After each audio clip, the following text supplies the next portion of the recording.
1월 20일 수요일 새벽 기도를 드리겠습니다. 찬송가 330장. 어두운 밤 쉬되리니 내 직분 지켜서 찬 이슬 맺힐 때에 일찍 일어나. 함께 찬송하겠습니다.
오늘 주시는 하나님의 말씀은 역대상 24장 1절부터 31절까지의 말씀입니다.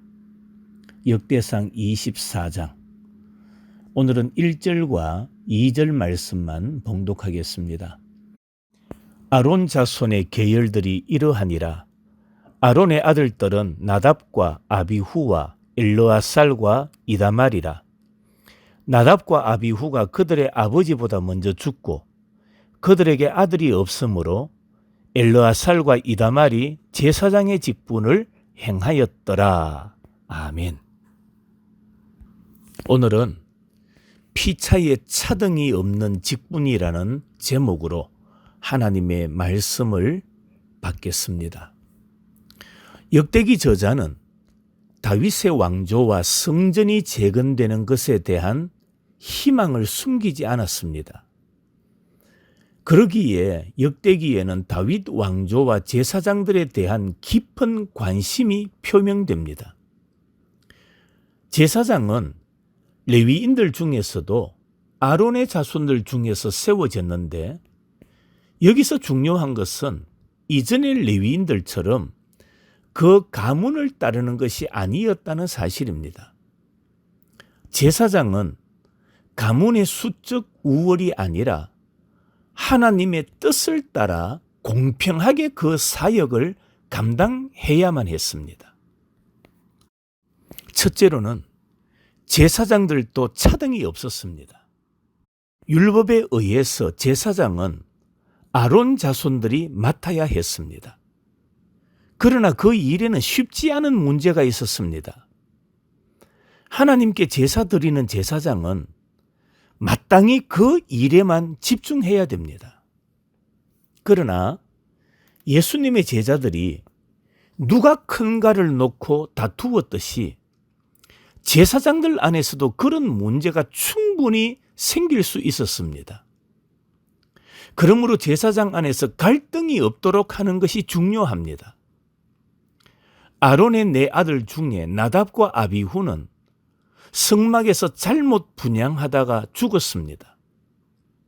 제사장 가문은 엘르아살과 이다말, 이제 이 두 계보만 이어졌습니다. 다윗은 이 두 가문이 서로 갈등하지 않도록 엘르아살 계열이었던 사독과 이다말 계열이었던 아히멜렉에게 공평하게 직분을 맡깁니다. 그러나 이것으로는 부족했습니다. 엘르아살 가문의 제사장들이 이다말 계보보다 2배나 더 많았는데, 그렇다고 두 가문이 감당하는 직분이 구분되어 있지도 않았기에 엘르아살 가문이 이다말 가문을 지배할 위험이 있었기 때문입니다. 그래서 엘르아살 자손과 이다말 자손이 1대1로 제사장 사역을 감당하도록 최종 결정이 났습니다. 정치적 지도자들인 왕과 방백, 그리고 종교적 지도자인 제사장과 레위 사람들 앞에서 서기관 스마야가 제비 뽑기의 결과를 기록합니다. 6절 말씀에 레위 사람 느다넬의 아들 서기관 스마야가 왕과 방백과 제사장 사독과 아비아달의 아들 아히멜렉과 및 제사장과 레위 사람의 우두머리 앞에서 그 이름을 기록하여 엘르아살의 자손 중에서 한 집을 뽑고 이다말의 자손 중에서 한 집을 뽑았으니라고 말씀합니다.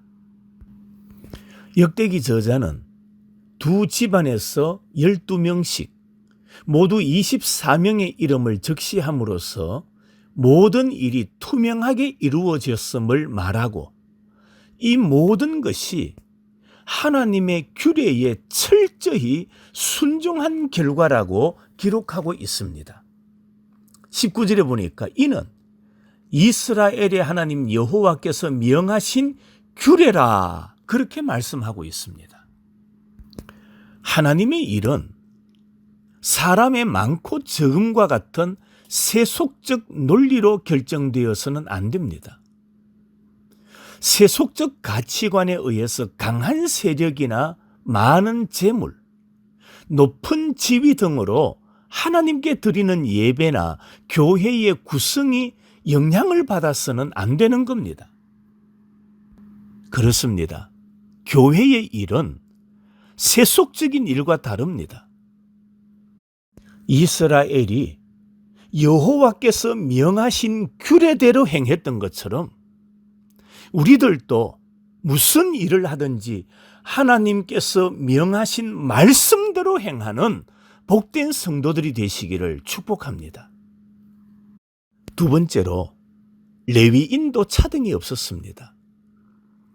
제사장이 아닌 레위인들 중에서도 성전을 섬길 자들이 선발되었습니다.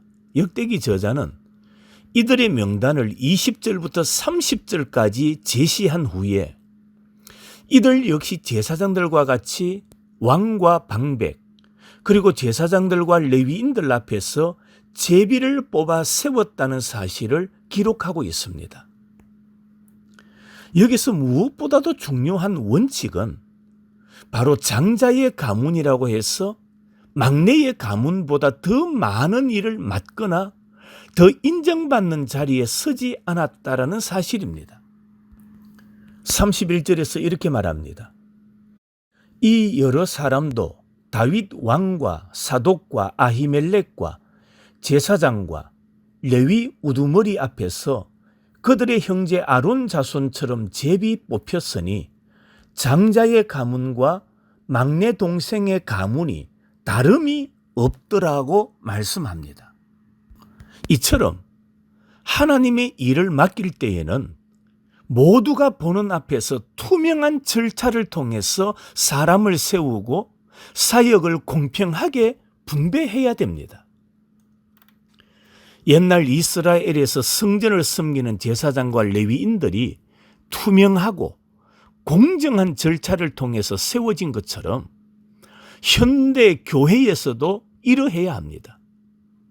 그러므로 우리가 섬기는 교단이나 연합회가 항상 이런 공정함과 투명함을 드러내도록 기도하고 섬겨야 할 것입니다.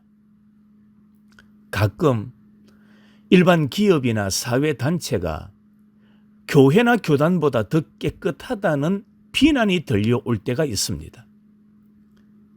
그렇다고 해서 그 말이 다 옳은 것은 아닙니다. 다만 우리는 말씀의 원칙을 지키기 위해서라도 모든 일을 투명하고 공정하게 진행해야 됩니다. 절대 왕정의 시기에도 이처럼 투명성과 공정성을 중시했다면 현대 교회는 어떤 모습을 보여야 하겠습니까?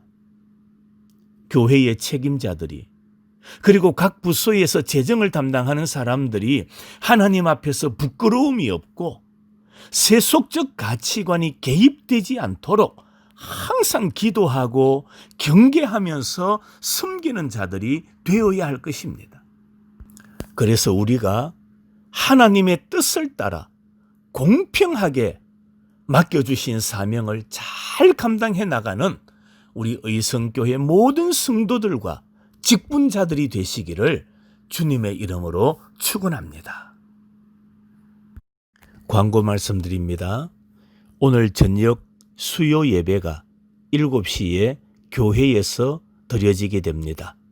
시간을 기억하시고 함께 교회에 나오셔서 하나님 앞에 영광 돌리시기를 바라고, 내일 새벽부터도 교회에서 함께 모여 새벽 예배를 드린다는 것을 꼭 기억하시고 기도하는 일에 온 성도들이 함께 힘써 주시기를 부탁드리겠습니다. 오늘 주신 말씀을 가지고 우리 자신들도 주의 교회를 섬길 때에 차등이 없이 피차에 주신 직분 공평하게 잘 감당하고, 또 다른 사람에게 맡겨진 직분 또한 우리가 소중하게 여기면서 함께 공동체를 세워가는 우리 모든 성도들이 되게 해달라고 기도하겠습니다. 두 번째로는 세계 선교를 위하여 기도하십시다. 우리 교회에서 파송한 러시아 조덕순 선교사님, 그리고 해외 건축한 태국 뽕끌랑남 의성교회, 필리핀 달림 파식 고개오 의성교회, 그리고 여러 선교사님들, 기관에서 돕는 선교사님들과 미자립교회 교역자들, 그들의 사역 가운데 하나님의 놀라운 은혜와 복이 넘쳐나게 해달라고, 그들을 통하여 하나님의 나라가 점점 확장되는 역사가 일어나게 해달라고 우리 함께 기도하시고 오늘 새벽 기도회를 마치도록 하겠습니다. 차가운 날씨, 오늘 하루도 건강한 삶을 살아가는 우리 모든 성도들이 되시기를 간절히 소망합니다.